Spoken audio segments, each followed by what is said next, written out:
A Rede Vida de Televisão inicia agora a transmissão ao vivo da sede nacional do SEBRAE em Brasília, onde vai se realizar a primeira reunião de trabalho entre o SEBRAE e a comunidade solidária, presidida por Dona Ruth Cardoso, mulher do presidente Fernando Henrique.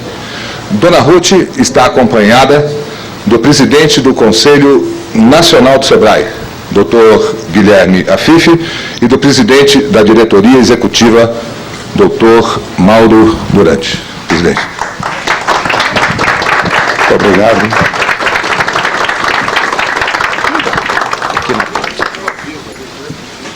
Por favor. Mauro. Dona Ruth e sua equipe, é uma satisfação poder recebê-la no SEBRAE no dia de hoje. É uma reunião de trabalho onde estão aqui presentes todos os coordenadores do SEBRAE responsáveis por cada área, além de alguns superintendentes dos SEBRAEs estaduais. E através da TV SEBRAE, nós estamos entrando em rede em todos os locais onde no Brasil nós temos os nossos postos avançados, que inclusive entrarão conosco via fax ou telefone no debate, fazendo perguntas a respeito do excepcional programa da comunidade solidária e que o SEBRAE, no dia de hoje, apresenta suas forças para que a gente possa iniciar um trabalho conjunto. Para mostrarmos o que é o SEBRAE, nós preparamos um tape especialmente desenvolvido para o dia de hoje. Terminado o tape, nós vamos tomar lugar aqui no comando da reunião com a diretoria para que a senhora possa nos fazer uma exposição do programa Comunidade Solidária. E em seguida abrimos o debate com as nossas equipes para tirarmos as nossas conclusões desta reunião de trabalho e começarmos então a ajudá-la naquilo que for possível. Seja bem-vinda ao SEBRAE. O vídeo, por favor.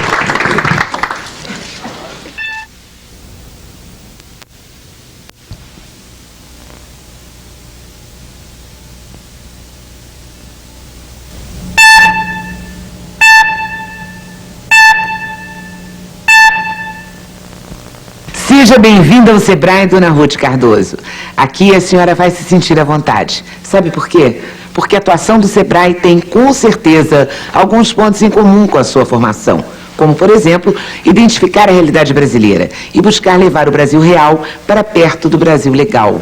A senhora vai se sentir à vontade também, porque aqui no SEBRAE a nossa preocupação é com os pequenos e com esse bravo povo brasileiro que dá um duro danado para viver.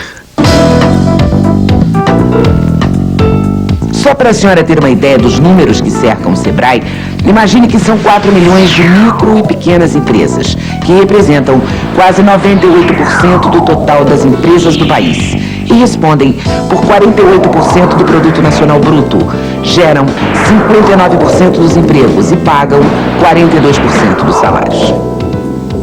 Para apoiar esse pessoal é que o SEBRAE existe. E não fica só no papel. É uma longa lista de serviços prestados. 3 milhões e 300 mil consultas. Apoio ao programa de qualidade total em 4 mil empresas. 22 mil cursos realizados. Participação em mais de 2 mil feiras e eventos. É nessas pequenas empresas que as economias modernas do primeiro mundo buscam munição para conquistar sua fatia no mercado cada vez mais disputado. E esse suporte só foi possível através da formulação de uma política de crédito diferenciado e de uma legislação específica para a pequena empresa. A reconstrução do Japão no período pós-guerra, por exemplo, deve-se, em grande parte, ao tratamento dispensado às pequenas empresas. Os Estados Unidos seguiram o mesmo caminho, com a criação da Small Business Administration, em 1953. De lá para cá, muitos países adotaram estratégias semelhantes, que deram bons resultados. No Brasil, os primeiros passos foram dados timidamente nos anos 70, através de iniciativas como a criação do Centro Brasileiro de Apoio à Pequena Empresa, o SEBRAE com C, um órgão público ligado ao Ministério da Indústria e Comércio. Mas só recentemente é que veio a grande virada. O marco dessa virada foi a criação em 1990 do Sebrae com S. Transformado em serviço social autônomo, o Sebrae passa a ser um instrumento da própria iniciativa privada, com o apoio do governo. Em 4 anos, uma rede de mais de 450 postos de atendimento espalhou-se por todo o país. São os balcões Sebrae, porta de entrada de um sistema que leva aos pequenos empreendedores brasileiros as informações e os conhecimentos necessários para a criação e consolidação de empresas, a melhoria da produtividade do padrão de gerenciamento, o suporte para a modernização tecnológica, a identificação de oportunidades, parcerias e alternativas para a ampliação do horizonte de negócios. Além do apoio direto ao pequeno empresário, o Sebrae vem se dedicando a uma grande tarefa institucional: conquistar junto ao Estado garantias de tratamento adequado para os pequenos negócios. No Brasil, os pequenos empresários estão submetidos às mesmas exigências feitas aos grandes em áreas sensíveis, como as relações de trabalho, a política tributária e o controle burocrático. O resultado é que grande parte das pequenas empresas busca na informalidade os meios necessários para se manter viva, produzindo. Algumas projeções estatísticas dão a dimensão do desafio. Um exemplo: dos 57 milhões de pessoas economicamente ativas, 30 milhões estão mergulhados na economia informal. Como a senhora vê, grande parte do Brasil real não se encaixa no Brasil legal, não está no papel. E se milhões de brasileiros estão fora da lei, é porque a lei está fora da realidade brasileira. A reversão desse quadro passa pelo Congresso brasileiro, que precisa regulamentar o artigo 179 da nossa Constituição. Ele prevê a concessão de tratamento diferenciado para a pequena empresa nas relações de trabalho, na questão tributária e nas exigências burocráticas. Com um intenso trabalho de mobilização e debate, o Sebrae quer garantir que a nova lei atenda efetivamente às necessidades do pequeno empreendedor brasileiro. Após esses primeiros 4 anos, o Sebrae vive agora o seu maior e definitivo desafio: criar um instrumento eficaz para assegurar aos pequenos acesso a linhas de crédito com juros decentes nas instituições existentes. Para isso, está sendo desenvolvido o Programa Nacional de Crédito Orientado, que visa ordenar a ação das instituições financeiras federais, como o BNDES, FINEP, Banco do Brasil, Caixa Econômica, Banco da Amazônia e Banco do Nordeste. Em todo o Brasil, 5 mil executivos aposentados vão ajudar os pequenos empreendedores a identificar as oportunidades em cada município brasileiro e orientá-los de como ter acesso a esses programas. Esses senhores, que aprenderam muito com a vida durante décadas de trabalho, vão agora usar toda a experiência para se constituir em agentes do nosso desenvolvimento.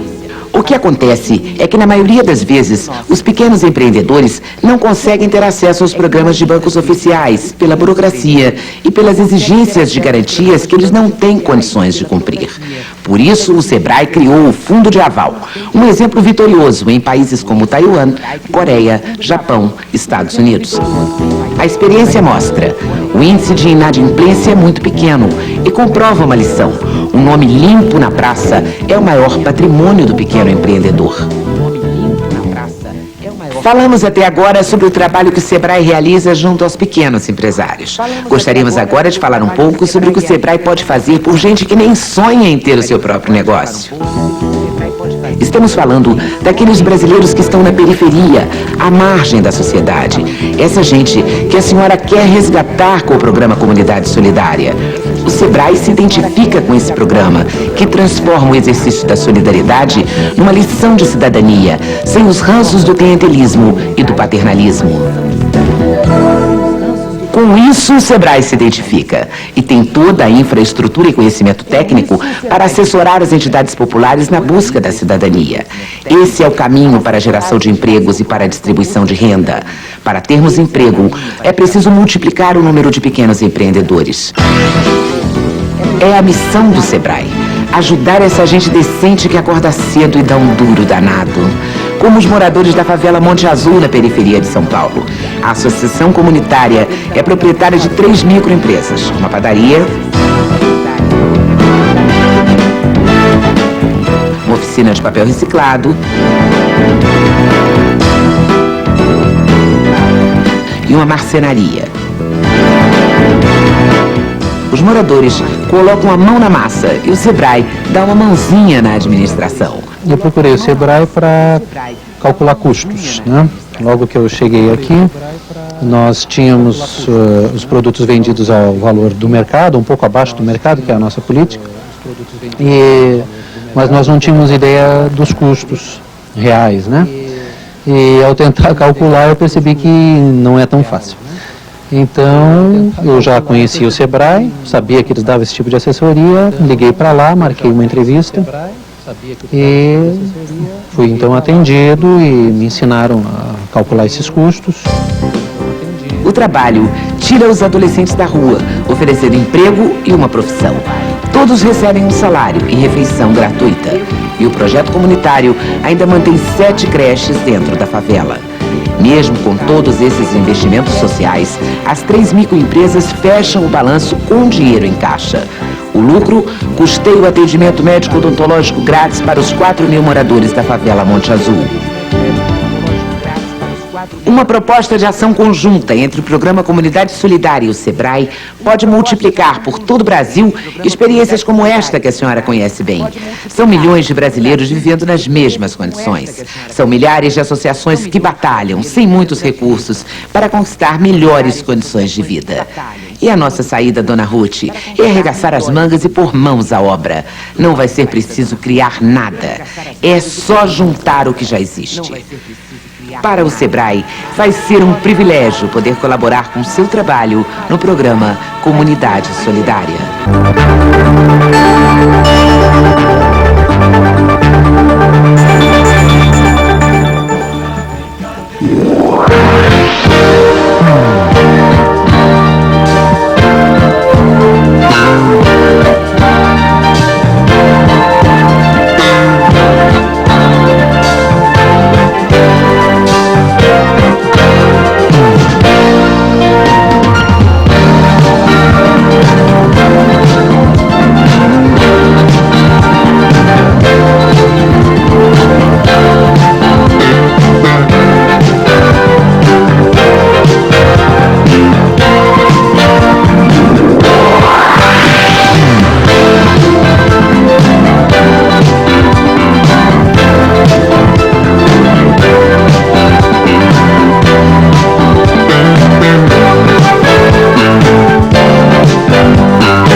Eu gostaria de convidar a Dona Ruth e a diretoria do Sebrae, Dr. Mauro, Dr. Fernando e Dr. Roberto, para que tomemos lugar para o início da exposição que a senhora nos fará a respeito do Comunidade Solidária.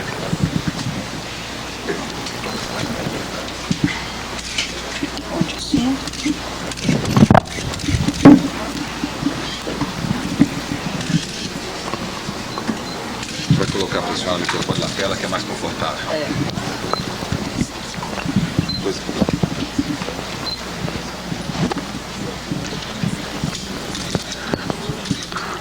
A reunião foi organizada de tal forma que a senhora faça a exposição e, a seguir, será aberto um debate com a nossa equipe, a participação da sua equipe, com também as perguntas que venham dos vários auditórios do Sebrae em todo o Brasil.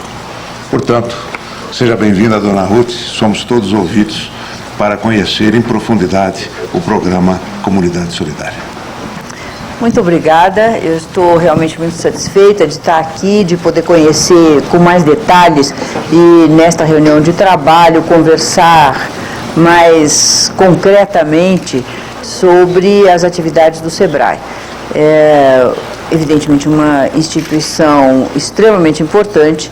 O vídeo nos mostrou os objetivos e as atividades que têm sido desenvolvidas, então isso realmente aproxima os nossos interesses e nós temos aqui um campo de discussão bastante amplo. E eu começo a minha exposição aproveitando exatamente uma frase do final do vídeo, no qual se mencionava não necessidade de se inventar coisas novas, mas a importância de se articular o que já existe. Eu diria que este foi exatamente o pressuposto que norteou a definição do programa da Comunidade Solidária. É um programa novo, que tem uma certa dificuldade de ser entendido, não porque ele seja difícil, eu até costumo dizer que é exatamente porque ele é tão simples que as pessoas começam a achar que não entenderam bem, porque deve ter algum pulo do gato em algum lugar. Não tem nenhum pulo do gato, quer dizer, a ideia básica é essa ideia. Não é criar algo novo, não teria sentido num governo que extinguiu 2 ministérios na área da política social, criar uma outra coisa, uma outra burocracia e um grande programa. Não foi essa a ideia, substituir uma coisa pela outra. Foi dar dinamismo, foi produzir efeitos, dinamizando aquilo que já existe e, principalmente, aqueles programas que já estavam alocados a diferentes ministérios e que tinham que ser integrados, quer dizer, produzir uma integração. Essa crítica todos nós fizemos muitas vezes às políticas sociais do governo, era o que mais se ouvia, sobre o que mais se escrevia, a desarticulação da política social. Então, esta foi a ideia básica. Com essa ideia básica, foi se organizando como seria o programa Comunidade Solidária. E, digamos, a segunda ideia que estava fundamentando todo o nosso pensamento de como organizar o programa era exatamente que nada disso se pode fazer num país sem a participação da sociedade. Quer dizer, é preciso articular, é preciso que a política social ganhe rentabilidade, ganhe eficácia pela sua articulação, não pela injeção de mais recursos, sem que essa articulação e esse dinamismo tenha realmente começado a atingir.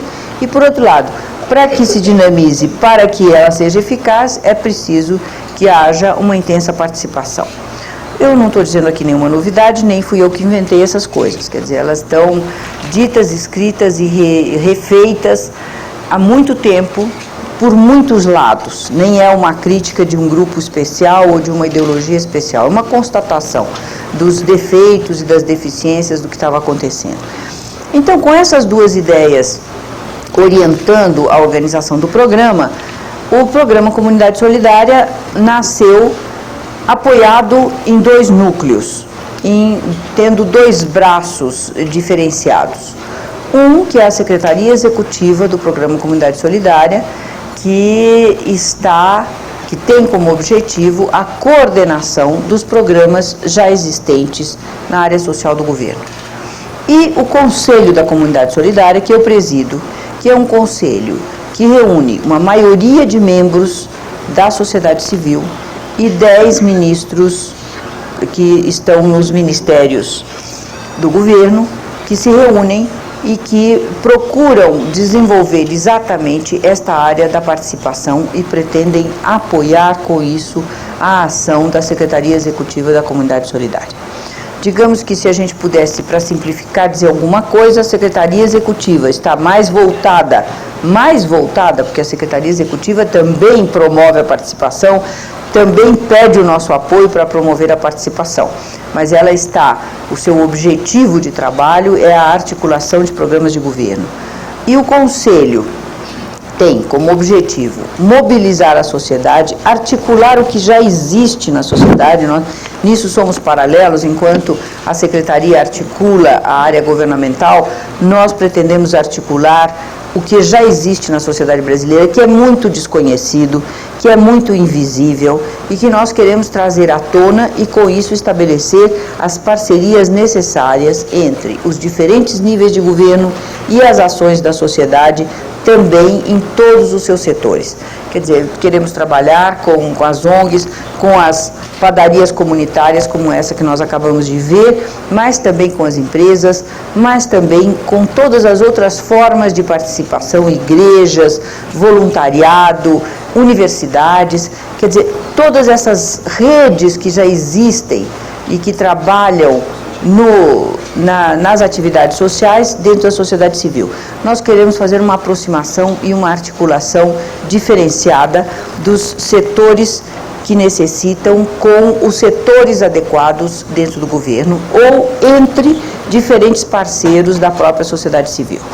Essa é talvez a nossa utopia, mas vamos começar a trabalhar, dar os primeiros passos para abrir esse caminho, porque acho também que da mesma maneira como a Secretaria Executiva tem um papel muito dinamizador e que ao promover uma nova sinergia entre os vários programas de governo, isto vai se desdobrar, isto vai se ampliar para além da ação direta da Secretaria Executiva. Eu acho que também a nossa ação na sociedade, ela vai ter um começo e ela também vai produzir uma energia que vai se difundir e que vai, independente da nossa ação direta, talvez de uma maneira indireta, nós estaríamos promovendo essa busca de parcerias, de apoios, de formação de redes de apoio que seria tão desejável.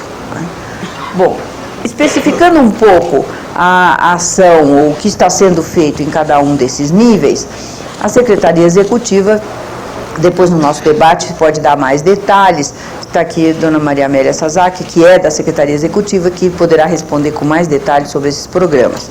Mas a Secretaria Executiva tem o gerenciamento de um conjunto de programas governamentais afetos à área social, que estão alocados em diferentes ministérios. Esses programas já existiam, eles já estavam com recursos alocados no orçamento desde 1994, quer dizer, não foram os programas definidos pela comunidade solidária, mas os programas que já existiam no governo.